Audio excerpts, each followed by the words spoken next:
smo kao industrija pasionirani u istraživanju i razvoju gdje ideje pretvaramo u stvarnost. The Room for Expression campaign is a cooperation between Knauf and the Knauf Gypsum Pod.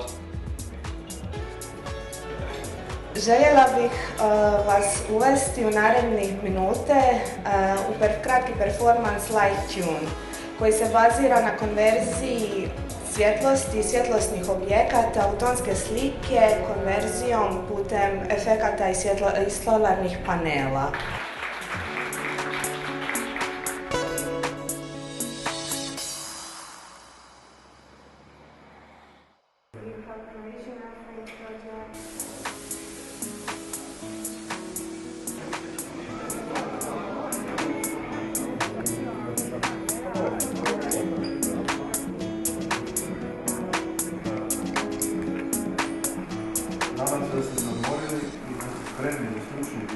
Od izvora se šire zvučni valovi kao izmjenični pretlak i potlak koji dolaze od izvora do našeg zvuka. Mi uvijek promatramo jasno prostore u kojima postoje to uho gdje subjektivno doživljavamo naš zvuk.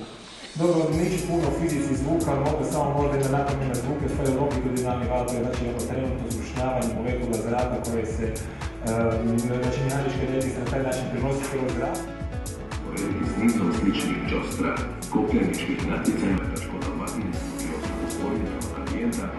Akademskog slikara kao... Ovdje slijede stoje alkarski momci, u sredini je njihov zapovjednik zvani Arambaša.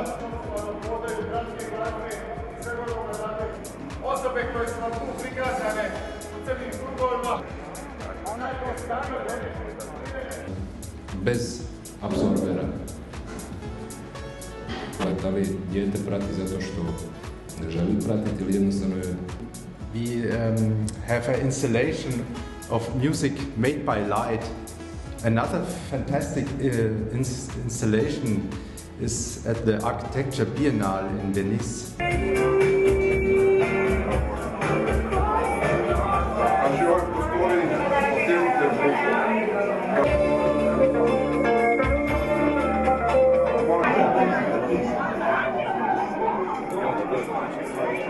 Isto tako naši kolega smo ostali u restoranima i školama.